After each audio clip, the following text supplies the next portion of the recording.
Okay, so yesterday I tried to film this video sort of like outside on a pretty location here in Montana, and it just didn't work. So now I'm back home in our sort of makeshift studio, and I want to get into this story, talk to you guys about what I learned, my experience, and just hopefully inspire you wherever you are with whatever you're facing.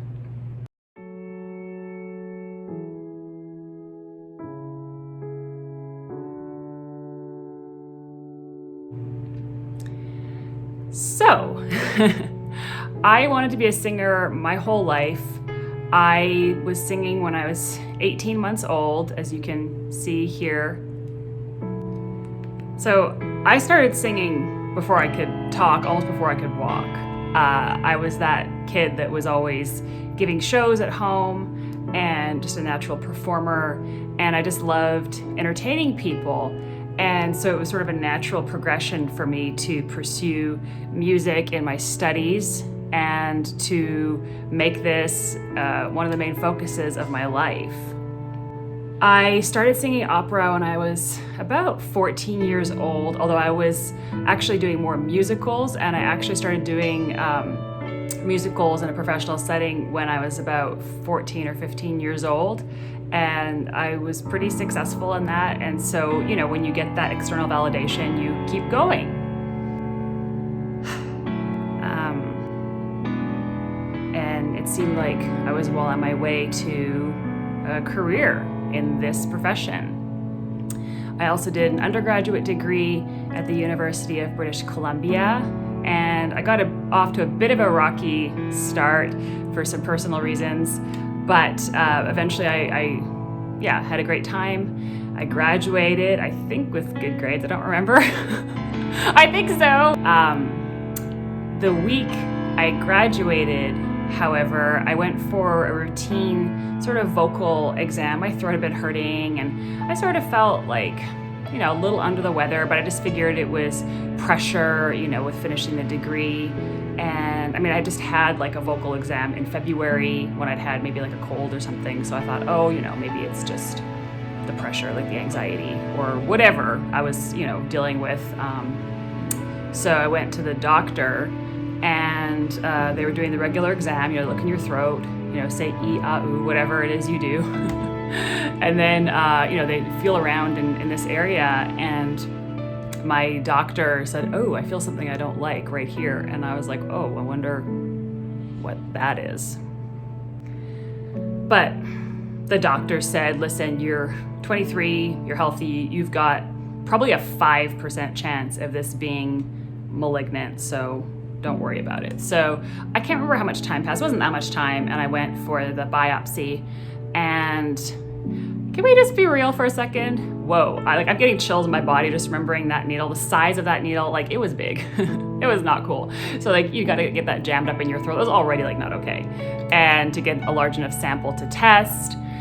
Unfortunately, the test results came back, and it said that I did indeed have cancer. I remember being so shocked. I remember like tears like swelling up in my eyes. They were so big that it's like, you know, like normal tears, like they like kind of like come through here. These were like the kind of tears that like literally like fall from the middle of your eyes because they're so big. You just hearing that is such a shock. And I just sort of started to, you know, go numb. Like I didn't know how to process that information. One of the things that I was told is that it's quote unquote the best kind of cancer you can get because it's localized and they can just remove it, and hopefully you won't need advanced treatments and things like that. I wish people wouldn't say that, because it's like, I don't really think any kind is like a good kind to have, but I do understand their point. Like, it's treatable, very high success rate. But of course, as a singer, it was highly problematic because of the area of where the tumor was. I was so fortunate that I had an amazing oncologist and surgeon that did tell me all of the potential problems that could arise. And one of the main problems is that kind of tumor, because of the location, can attach itself to the laryngeal nerves, so the ones that control your larynx. And if it does that, it can degrade your ability to speak. And of course, like any malignant tumor, can metastasize and kill you. So one of the difficulties as a singer is that they said if this has already attached itself to that nerve, we're going to have to sever the nerve because we can't leave part of the tumor in because you'll die. So it would be an understatement to say I had a lot to think about because I was scheduled to have surgery fairly quickly. And they said, but we're not going to do anything against your wishes, so please tell us how you would like us to proceed. If we go in and we see the tumor is attached to your laryngeal nerves, what do you want us to do? Sorry, that makes me... Being faced with something like this, it really made me evaluate, what is life about? Why is it important? What is my purpose? Why am I here? And at that point in my life, I was so much younger, not as developed emotionally, spiritually, psychologically. And part of me, I remember even saying, like, if I can't sing, I don't know why I would want to live anymore. And that probably sounds overly dramatic to maybe some of you who aren't singers, maybe some of you are singers, but that's truly how I felt in the moment. My medical team understood that and just said, look, we're going to give you the space to think about this, but you don't have a lot of time to think about this. You're going to have to figure out what you want. And so we finally came to conclusion that if they went in and saw that the tumor was indeed attached to those nerves, they would close me back up and let me know, just so I wouldn't wake up without a voice. Because it's not just that you can't sing anymore. I wouldn't really have been able to speak and communicate. And so I think that's one of those things that you have to go in knowing that in advance as best you can, you know, the ramifications and the dangers of whatever procedure you're going in for. Whew! I've never really told this in public, so I'm just like, okay. Usually if I tell it in private, it's okay. I can hold it in a bit better. Anyway, but I don't know why I feel like I need to hold it in. It's fine. I think if Victoria sees this, she'll be like, oh, that's an Enneagram 3 thing. That's why you're doing that. Probably true.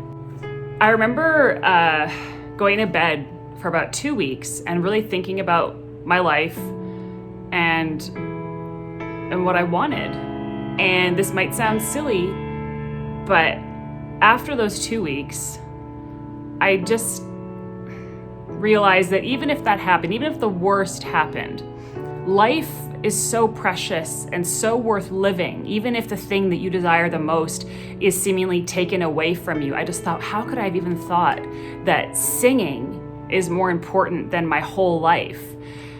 And that's something that I really want you guys to take away from this video, that singing is just one tool that you've been given to lead an amazing life and to make an impact and a difference right where you are. I did not understand that at the time. I was so single-minded and so focused on being a professional singer that I was even willing to die. I mean, that's crazy. So I hope that none of you are that extreme like I was. So I came to the conclusion that that's what I believed, and no matter what happened, I was going to persevere and go on. And actually, we didn't say this in the course that we built, but that was part of the inspiration for the final unit, is the different characteristics you have to develop to withstand this career. But really, it's just to withstand life. Life is really hard. Life throws you challenges. You can't control as much as you think, and you have to have tools to stand up and go forward in your life. The day of the surgery came. It was very early in the morning, and I remember being in the car going on the way to the hospital and wondering what my life was going to look like tomorrow. And I remember the radio was on, and this, again, all these little details, it might sound funny, but there was the overture to Deflator Mouse was playing on the radio, and it brought me so much comfort because I had sung that role while I was in school, and I don't know, I just took it as a sign that everything was going to be okay. At least I needed to believe that because I was about to undergo something that would change my life and I didn't know how. It took several months after the surgery. I mean, they told me I shouldn't do anything for at least 1 year, that I shouldn't sing for 1 year, I shouldn't try to sing, I shouldn't, attempt to be on stage, like nothing, I should cancel. And I went into a very dark place psychologically, if I'm honest. I became very obsessive. I became very overly focused. I felt like I had lost a lot of time. I felt like doors were closing on me. I felt like, okay, I'm 23. By the time this is over, I'm going to be 24. I had a plan for my life. I had actually offers to go to grad school on scholarship. Those obviously didn't work out. And I thought, oh my gosh, I've lost so much time. Like, I'm never going to make it. What am I going to do? Oh, everything is a whole mess. I ended up losing a lot of weight, like a lot, getting very, very skinny and not really knowing why. But part of it is because prior to this, like the thyroid is part of your metabolism, like what controls your metabolism. So my metabolism was all screwed up and I just didn't know that. So after this, when I was like finally on the right level of hormones and stuff, like things were stabilizing, but I was like skinny. And the problem with that is that my voice went skinny, like along with it, because I was used to using my body in a specific way to produce a specific sound. And then suddenly it's like, nope, that's not what you can do anymore. And that was pretty challenging. And this whole experience sort of led me down a path that I probably wouldn't have chosen for myself, but it ended up being the fundamental basis for everything we're doing today, how I met Norman, and I think probably the wisdom and compassion that I've been able to cultivate in dealing with other people and being somebody that can actually support other people. Prior to this experience, I guess I was like most singers insofar as I was really, really worried about how am I going to make my break into the career? When is it going to happen for me? And there is a good version of that. We do have to be single-minded. We do have to be focused. We do have to be driven in a healthy way to achieve in this career. But I think I had gone over a line that was not healthy anymore for me. And I don't think that person would have achieved what I've been able to achieve now.